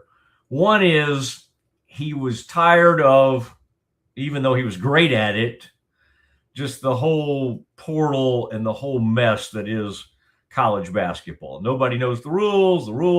Will Wade, it takes the cheaters like Will Wade, and it gives them even more. I mean, I don't even know if it's cheating. He's just taking advantage of loopholes now out at LSU, but it just is a mess. And if he was going to do it, he's age 49, much like Brad Stevens at Butler, which at the time we thought of Butler as more of like a mid-major. I guess he helped put Butler on even a bigger map. And we now view Butler, because of its Big East status, in the as not really a Group of 6 type, or whatever we call, just a mid-major. We don't think of them so much as a mid-major. But he had such huge success at Butler, Brad Stevens is who I'm talking about, that he then became the head coach of the Celtics, and is now running the front office. All right, he's kind of inherited and took over for Danny Ainge when Danny Ainge now is with the Utah Jazz. Now, I think people always thought that at some point Dusty would take a crack at the NBA. Now seems like a good time. He just won a national title. Let's keep in mind what Trey Wallace told us earlier, Kev, that there's been this internal, or I guess it was kind of an independent investigation. That thing wrapped up about 3.5 weeks ago. And so we could be finding out, not saying Dusty did anything wrong or anything like that, but Michigan has been taking a look at its program altogether, not just basketball, but its whole athletic program. And more stuff could be coming out on Michigan. Whatever reason, the timing seemed right for Dusty May to take this Mavs job. And now I think Cooper Flagg made it appealing. I'm sure Kyrie Irving didn't hurt. I think Masai Ujiri. Kevin, the firing of Patrick Dumont had a lot of making up to do. He took Cuban out of power. He empowered this Nico to make this horrific trade in trading Luka. We all know the story there. He finally comes back around and he gets rid of Nico. This is after the Mavs luck out and get Cooper Flagg in the draft or in the lottery. We all know what happened there with the lottery. And then they take him number 1 overall. And now this becomes, because then they hire Masai Ujiri as the GM. So they have a real GM. They now put him in, they have a real player to build around. They have an unbelievable young player who's the rookie of the year in the NBA. They have Kyrie still here. Not everyone's convinced that Kyrie's going to be here long term, because certainly, there could be a deal where, okay, what could you get for Kyrie Irving at this age? What is he, 35 or 36? I mean, he's still a great elite player, but not what he was. Okay, and he's coming back off an incredibly significant injury. But Dusty liked enough about the organization, and they stayed after him. And the reports are that maybe they offered it to Shire. I think Dusty's a better fit. I think he's got more experience. He did an unbelievable job at FAU. He took them to the Final Four. Then he took them to the NCAA tournament. The next year, he had a great run there. Goes to Michigan. In his second year at Michigan, wins a national title. I mean, the guy has all the goods, has all the credentials. He's youthful. There was a time when we really thought these NBA coaches needed to have played in the NBA. That's kind of gone away. Now, with him, you have somebody that didn't even play college basketball. That was once unheard of. It's not quite as unheard of now. All right. And I think that, again, I don't want to pat Dumont on the back too much. I think he has made some good decisions. I think he had to go get Rick Welts out of retirement to kind of help him put some things together. I think Welts probably has been a good counsel, a wise counsel to him. But again, let's give him credit for going and getting a real adult elite GM who would have never in a million years. It was too late for Luka. Now this GM inherits Jason Kidd, and he inherits he inherits Cooper Flagg. Now let's just be upfront about something. The stink was so huge. The stink of the Luca situation was so huge that everybody that had some attachment to it really, for the most part, needed to be let go. And so there went Jason Kidd. Jason Kidd had his moments. He had his bad moments. I don't think, history will not be kind to him on the whole Luca thing. Not that he was out advocating for it, but when given the opportunity to try to advocate against it, he didn't do it. And we all know what the aftermath of that was. In comes now Dusty May. I mean, here are some of the superpowers that Dusty has the superpower of having been huge credibility, unbelievable at the collegiate level. I think understands and has a mind, is a great offensive coach, and will come in here with his own ideas. But let's put the real superpower out there. In addition to being a big fish, big name, headliner, splashy move, is not in any way connected to the Luca situation. Same thing for Ujiri.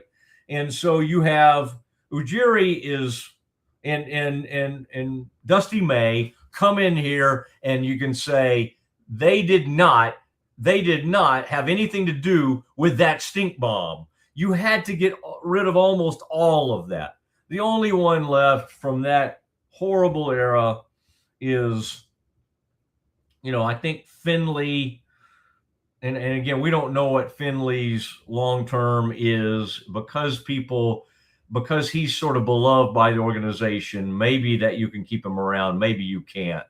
But most everybody is now kind of been thrown overboard that was even anywhere attached to the Luca situation, and then had to be paraded out there to try to defend the clown prince, which was Nico Harrison. Okay. So that's great. Okay. You get new blood in, and again, Dusty is a tremendous communicator. Now, the one thing Kidd could do is he was a former superstar. And so he did a pretty good job, I think, of being able to communicate with the Kyries and now the Cooper Flaggs of the world. You have to be able to. The head coach has to be able to navigate that. Rick did it with Dirk. They had a tremendous relationship. I think Rick and Luca probably in time, it didn't go the way it needed to go with those two. And so Rick was sent on his own way, and Kidd was brought in. I think Kidd handled, for the most part, Flagg's rookie year pretty well. But Kidd kind of needed to go, and I'm fine with it. And I think most Mavs fans were totally fine with this. This was just, I think it also bears repeating that, and if I've even said it, the people that were out there, and I'm talking about kind of the retreads like Terry Stotts, who I liked and was part of their championship winning coaching staff back in the day with Rick Carlisle, and he coached with the Trailblazers, and he did a fine job there. And it would have been okay, but that would not have been that exciting at all if Terry Stotts. Somebody brought up Royal Ivy, who played at the University of Texas, coached with the Thunder, and I think had a great relationship with KD at one point, and really did some nice things with the Thunder organization, played for them, and then he's done a pretty nice job as an assistant. But none of those things would even have been close to Dusty May. And so now Dusty comes in, and wow. I mean, it's remarkable. It's remarkable because you get huge name, huge swing. College basketball has changed immensely. This is not like Beeline leaving Michigan for Cleveland. This guy is built for this way, way more than most college coaches, and college basketball has changed. That said, I mean, there are not a lot of college coaches we can point to and go, oh, they went straight to the NBA and they had great, great success. Larry Brown, 1988, wins a national title, comes to the NBA, and does have great success. Billy Donovan was a great coach for the Florida Gators, came to the NBA, was at OKC, then was with the Bulls, just kind of blah. Did not have great success at all. Wasn't horrible, but did not have great success. Now willing perhaps to go back to the collegiate level. This Dusty was headed this direction. We just didn't know when he would get there, winning a national title. I mean, it would be nice to see if he could have done it like Dan Hurley did. Do I think Dusty May is I think he's got a better temperament than Dan Hurley for the NBA. Almost anybody does, by the way. Dan Hurley is a little bit of a madman, and I don't even mean like I'm very sensitive to people that have had mental health issues, and I think he's been pretty public with the fact that he has, and he certainly had to work on that. What I mean is, you see how he is game to game. Every game, every conference game, everything is a battle. You see how he is with the officials. And you try to extrapolate that off over like an 82-game season. It's impossible. I mean, I would have enjoyed seeing what he would have done with the Lakers when he was offered. He ends up turning it down. He goes back to UConn. I do think the college game is a better place for Danny Hurley. I think he's incredible. And I think, who do I think is the better college coach between Danny Hurley and Dusty May? I still probably would give Danny Hurley just a slight edge over Dusty May. Who do I think would have a better chance of being an NBA head coach? This guy. Because I think the way he's wired doesn't mean he doesn't run hot sometimes. Doesn't mean he's not competitive as all get out. But he is a more emotionally mature person. And he's a better communicator overall. Like, he's just not going to just lose it. Like, at least once or twice during an NBA season, Hurley's just going to, and it may happen at a post-game deal. It may happen at a practice. It might happen at a game. It might happen with officials. You're just going to lose Danny at some point during the season, at least once or twice. And we just don't know how bad it'll be. Again, I'm not saying Dusty won't get kicked out of a game at some point or may get mad or whatever, but he is not wired that way. He is an unbelievable college basketball coach in the modern age, or in this NIL age, because he knows how to build a roster, knows how to build a coaching staff.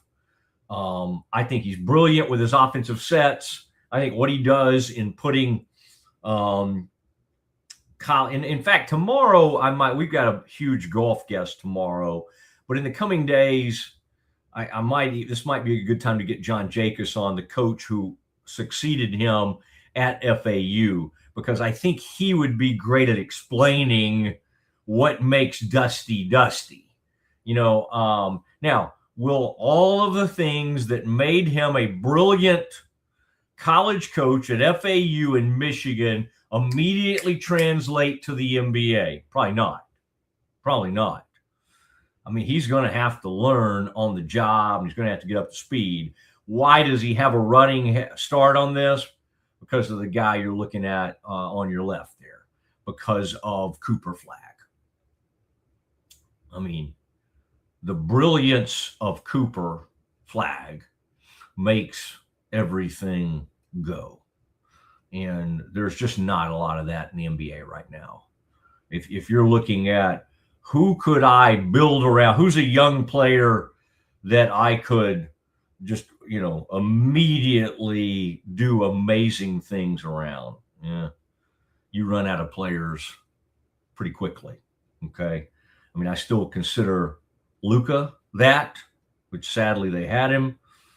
The Joker, yes, but he's going to be 30 before long if he's not 30 already. And, you only going to get so many cracks. Would I still want to build around him? Absolutely. SGA, certainly. You're seeing that teams, even though he's 32 years old, 31 or 32, that teams still want to build around Giannis. But I'm already running out of people. Obviously, the man we just saw from San Antonio, Wemby, is one of those. And you say, well, Matt, what did we just see? Are you sure you would want? Yes, I would choose him over everyone. Okay. Even with what we just saw, and even with some of the immaturity that we saw on and off the court in that series, I would choose Wemby number one over everybody. But I'm just telling you, you don't. And then of course with what Brunson just did, I gotta put him in there. And for Kevin's sake, I'll say Halliburton, although we got to see what he looks like when he comes back. But he obviously, in that one postseason run, certainly seemed to be a guy that has a lot of brilliance to him. And then after that, what you don't have? There's almost nobody that comes to mind. I'm thinking of all the brilliant players across the NBA right now, and KD's too old. I love Donovan, but I don't put him in this class. I'm just thinking of all the playoff people. We still don't know enough about Cade to know. We know he's great, but we don't know that he's on this level. Wow. What an amazing deal. All right. We need to take care of our folks. Thank you, C&B. Oh, thank you for what you do. Unbelievable. Tell you what we'll do, Kev, I did want to at some point, we need to, and we'll save, because we got some great commentary out there on this, but I just wanted to, this was a huge day, and I wanted to give you everything I had on, just from myself on this enormous moment for the Dallas Mavericks, getting Dusty May to leave Michigan. The favorite thing the media loves to do is, oh, I saw this coming. Oh, I could do this. I could see this. Whatever. Come on, man. This was a shocker that they landed him. And now you can say, hey, this makes sense to me. That's a defensible thing to say, but to act like, oh, I knew this was going to happen. Shut up. You did not. This was a shocker. And this is an unbelievable thing for the Dallas Mavericks. Cooper Flag, the Mavericks fan base.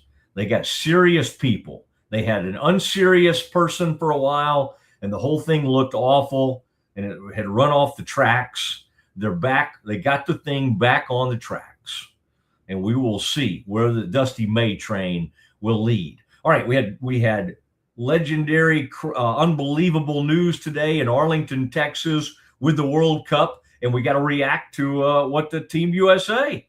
Here they are. What do they do? This is rarefied air. Winning the first two games. They don't do this. They're not supposed to do this. And now they can just kind of rest. All right. Now they can just rest this coming Thursday. We're now 3 days away from this. They can just rest. That'll be nice. It is the Matt Mosley Show, Little World Cup next. It's the premier charity event of the year, the 2026 Central Texas Cattle Barons Ball, presented by Ascension Providence. A fun evening filled with great food and drink, dancing, a spectacular auction, and more. This year's theme is Nashville Nights, Neon Lights, and Bullfights. Get your tickets now, donate, or be a sponsor. Help support the American Cancer Society to find a cure. The 2026 Central Texas Cattle Barons Ball, October 24th at MCC Highlander Ranch. For more information, go to CentralTexasCattleBaronsBall.org. David Willey here. I got a question for you. How do you know what kind of deal you're getting on your copier? If you really want to know, give me a call and I'll be glad to talk to you about it. CTWP, your only local copier company. Celebrate America's 250th with Marineland Boating Center. We have Yamaha boats and wave runners in stock and ready for summer fun with great prices, easy financing, and expert service to get you on the water. Join us during the week of July 4th, featuring special savings on Yamaha boats and wave runners, giveaways, and family-friendly fun. Visit Marineland Boating Center, your authorized Yamaha dealer at I-35 and Loop 340 in Waco, or online at MarinelandWacoYamaha.com. At Schmaltz's Sandwich Shop, we don't just make sandwiches, we build them with fresh ingredients, bold flavors, and homemade baked bread every single day. Toasty on the outside, goodness on the inside. Schmaltz's Sandwich Shop in Waco is locally owned and operated since 1975 with 2 locations in Waco, Town West off Valley Mills and downtown off 5th Street. Whether it's lunch, dinner, or just a craving, we got the perfect bite waiting for you.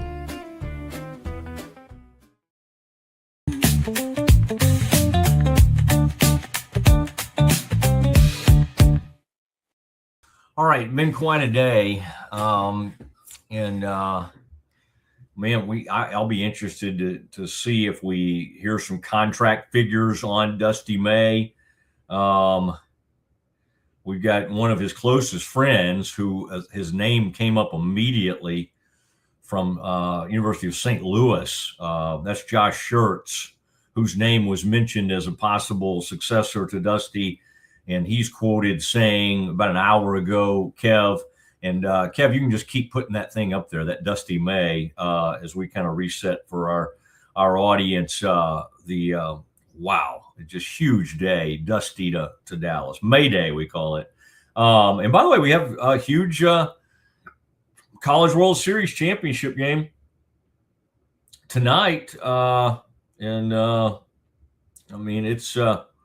I think people thought the way Oklahoma had been on that run that it was just going to be a buzzsaw type deal, and that was not the case. UNC gets a win, and so we get the national championship game tonight. You know what's crazy, Kevin, is normally this time of year I'm zeroing in on that kind of thing. And at the house yesterday, we were doing Father's Day where I grew up, went to celebrate my dad, and along with several other dads.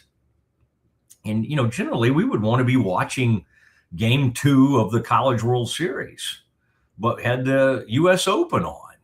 And you had Wyndham Clark started to leak oil and was coming back to the pack. And, I mean, Scheffler, if Scheffler had just been Scheffler and made a few putts, he could have won the thing. And same with Burns. Burns finally did make a huge putt, you know, fairly late in his round, but he just couldn't build on that. And he barely missed a putt on 18 that would have made it very, very interesting. And so there you go. And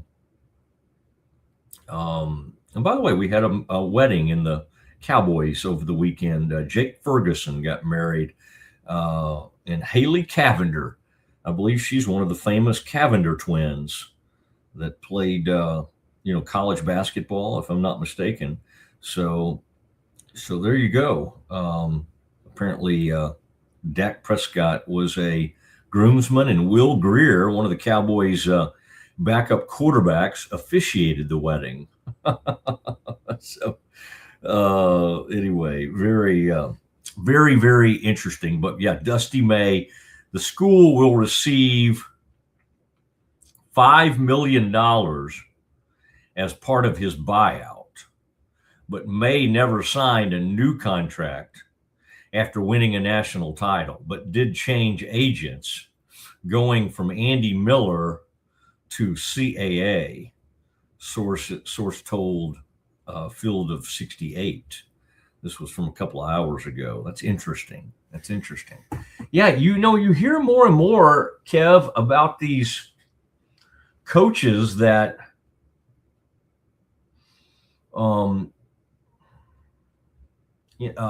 that do this, that leave their contract unsigned. And boy, I mean, if you're the Michigan AD, how are you not in there just saying, hey, I mean, we need this. We need to know this. And that's how you get left in a lurch. Now, I think Mike Boynton, because he was on that staff and he's got a great relationship with the players coming back, will probably be able to keep most everybody in the fold.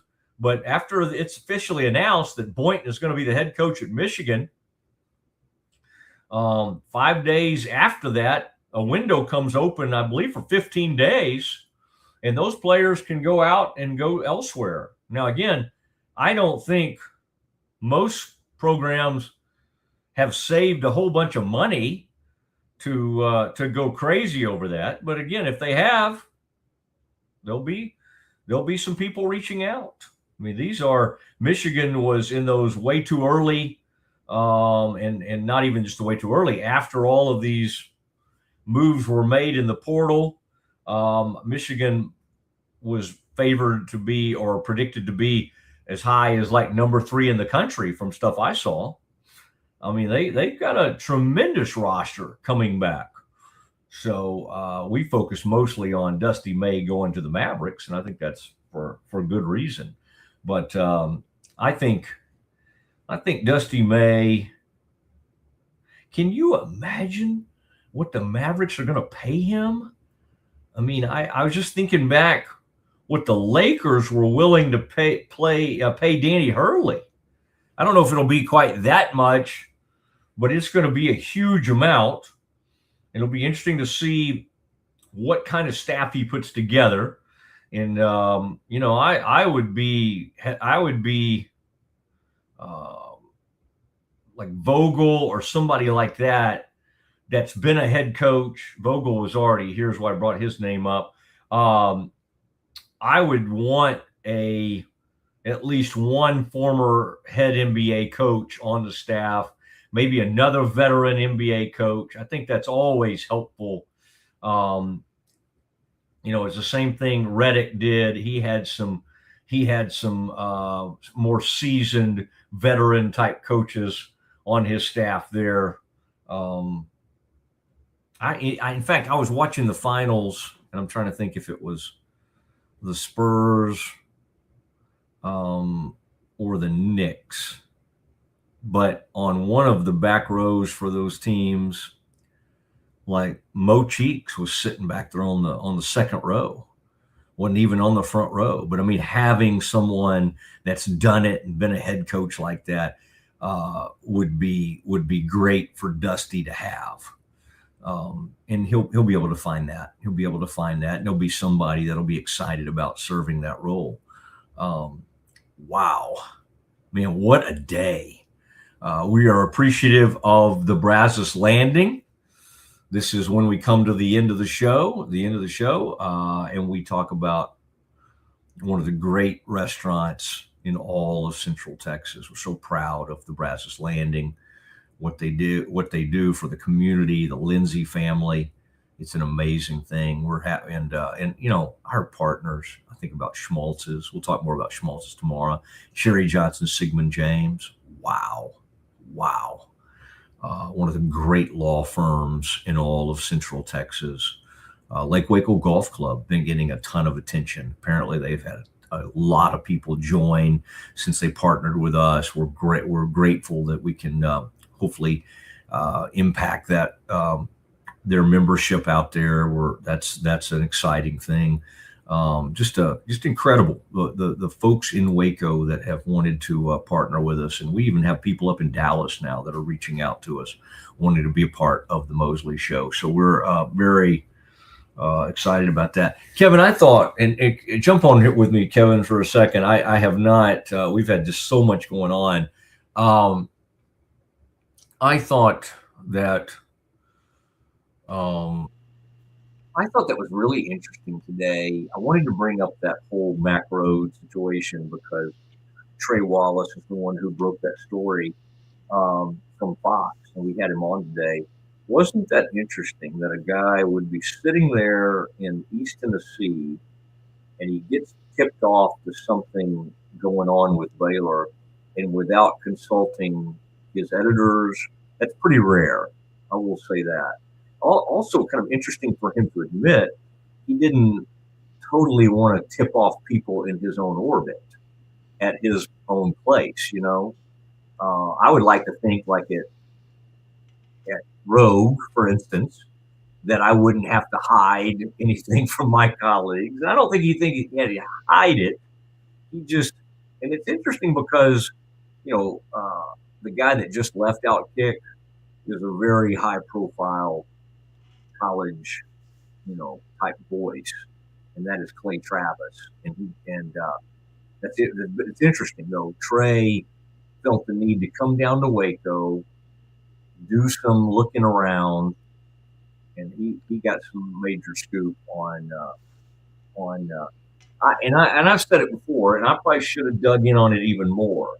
I have to kind of watch it because I do so much with Baylor and the pregame and all that kind of stuff. But of course, when there's Baylor news, and sometimes Baylor people, or I have an opinion on Baylor stuff, I put it out there. Sometimes to my own detriment. Sometimes, people from Baylor get mad at me. But I found it interesting that scouts, even before he wrote that story about Mac, were already NFL scouts were talking about that in the context of Michael Trigg, because they actually thought Trigg showed some maturity in the way he handled it. Now, when I heard a sideline incident had happened with Mac, I admittedly did not dig in as much as I probably should have. I think in my old news writing days, Kevin, my old newspaper days, I would have jumped on that story hot and heavy. I find it very interesting that Trey Wallace, though, flew to town without telling any of his editors. Now, Kevin, I want to give you an opportunity. One thing we have not had time to do today, sadly, is react to the U.S.'s, and of course, I was traveling Friday afternoon also while listening to all of this and then watching some of it later. Americans win 2-0. Kevin, how now, obviously, they're off to a great start. I would say at least the TV commentators felt like for a fair amount of that second half, they thought the U.S. looked a bit sloppy. Now, part of that might have been, Kevin, sitting on the lead, getting the lead and then knowing, hey, we're good here.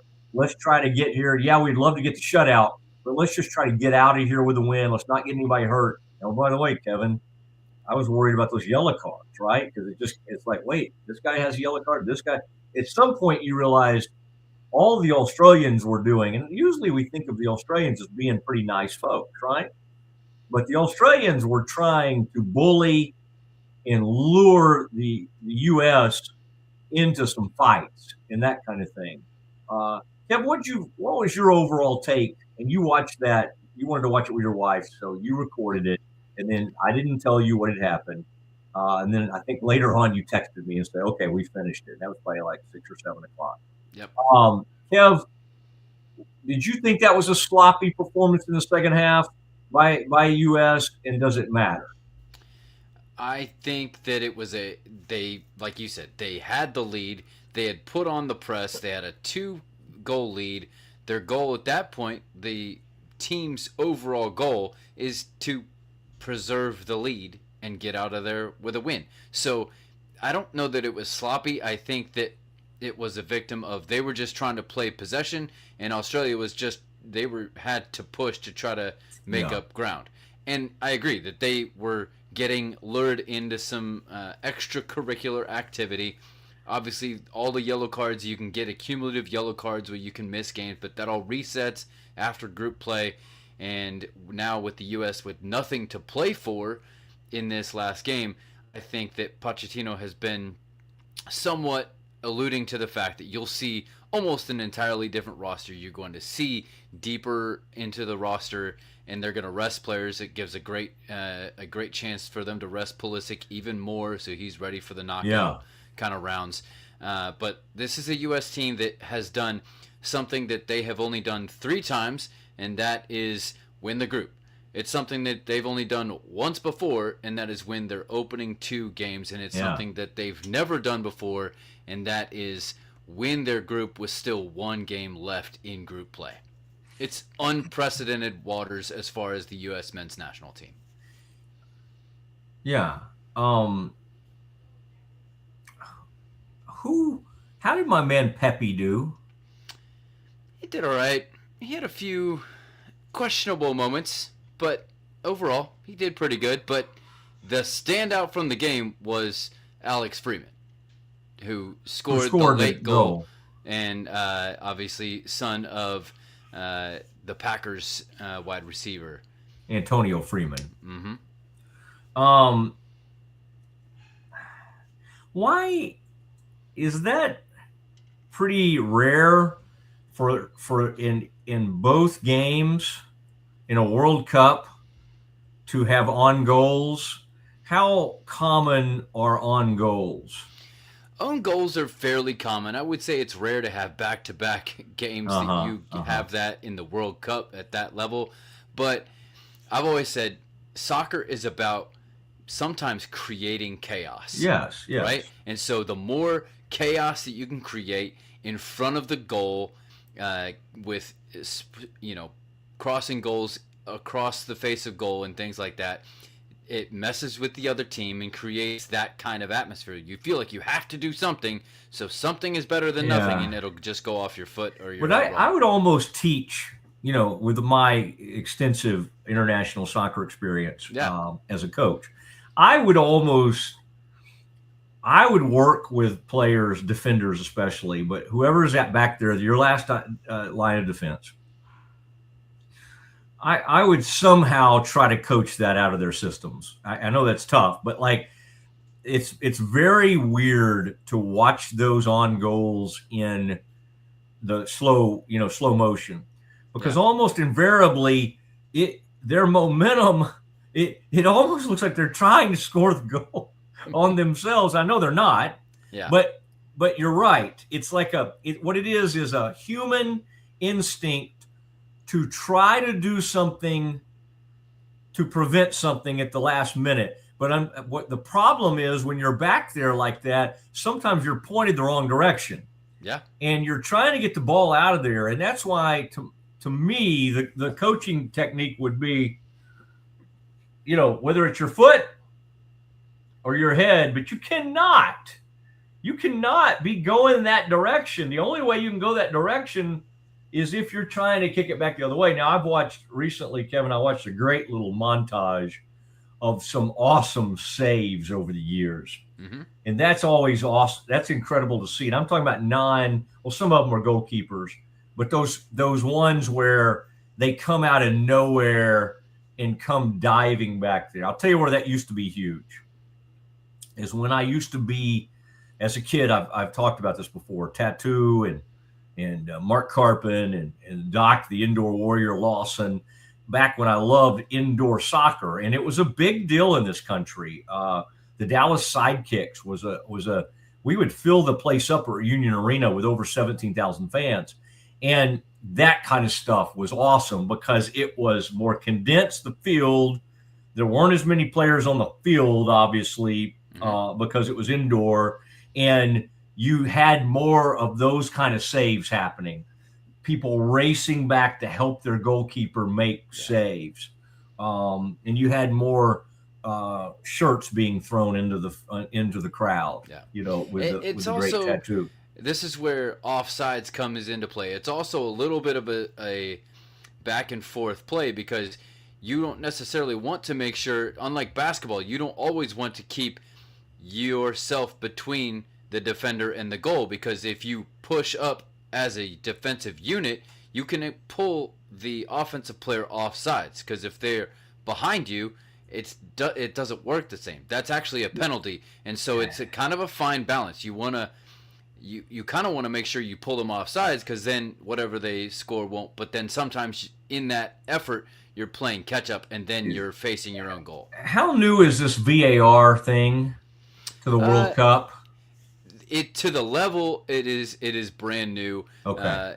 To this high a level. Yeah. It's been a process of let's make sure that we review this, and then kind of like in the NFL, they kind of expand the review as technology and camera availability grows. Is there anybody on the field, any of the refs on the field, are they going over like in the NFL and looking at anything, or are they truly waiting to hear from the VAR people what the final say is. This is sort of kind of like the eye in the sky, where they can reverse a call in the NFL real quick if they need to, but for more in-depth kind of things, they do have a monitor they can come watch. But it's not like it is in the NBA, where every time the lead refs go and take an in-depth look at the monitor.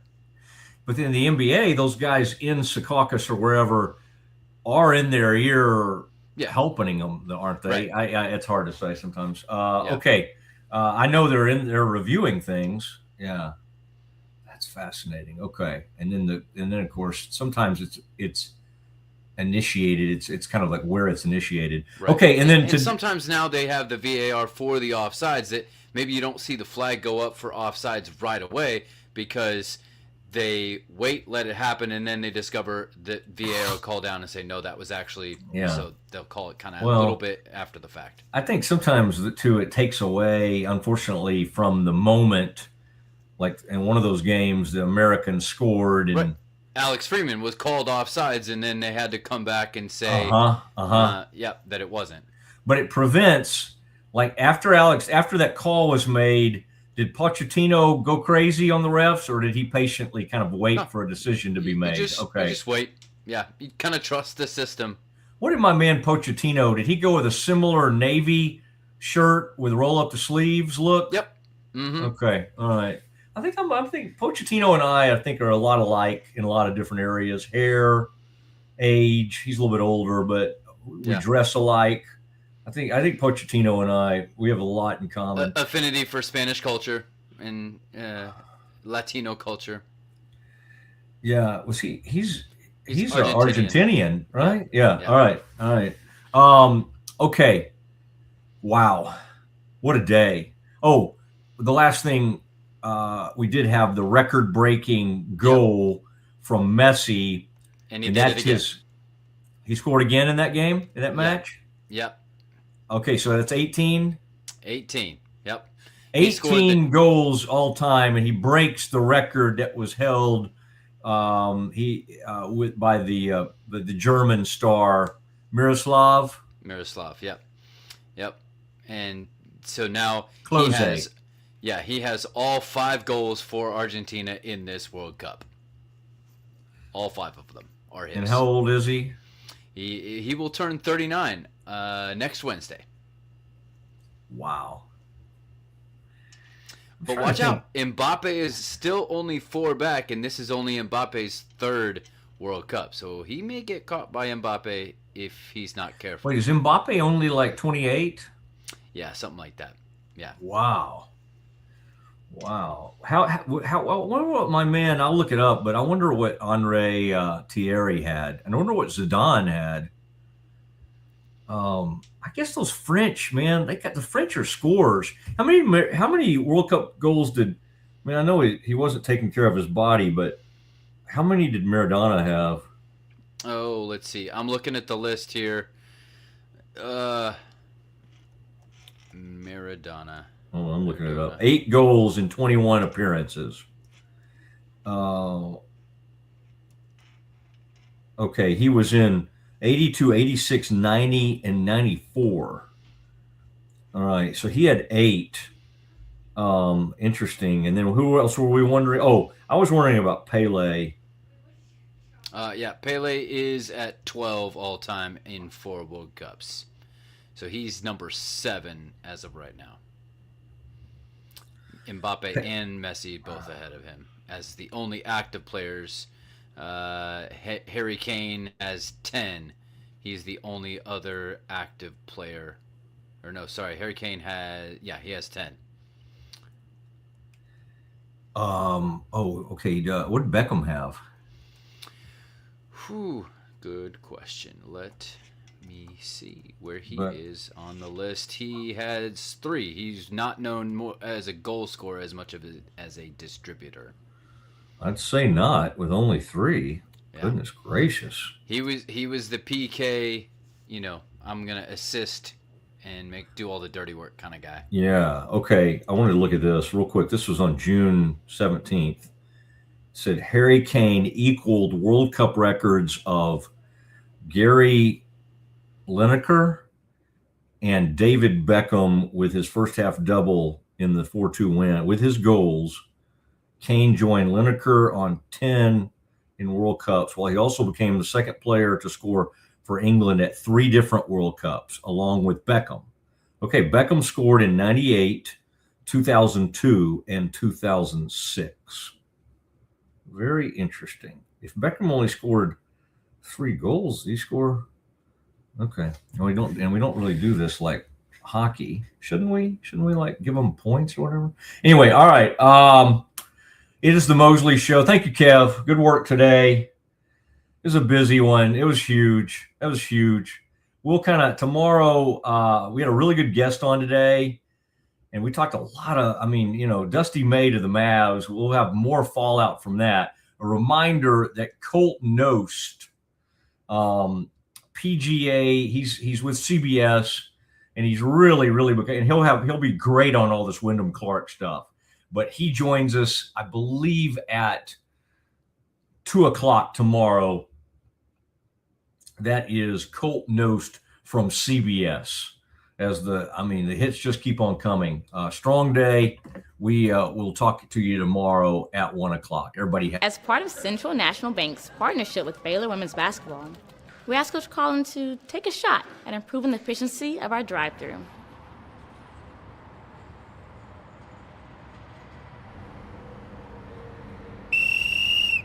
The lane is open! Drive the lane! Attack the lane! Go! Go! Go! Go! We have a few kinks to work out. Is this what you had in mind when you invited her? No. I think you should say something to her. Me? Let's make Craig do it. Okay, yeah. You're gonna take this canister and you're gonna shoot it up. Be all right. Be all right. Just be confident. Hey, Coach. Can I have a word with you? Craig, not right now! I'm with a customer. Okay. Central National Bank, proud partner of Baylor Athletics and Baylor Women's Basketball.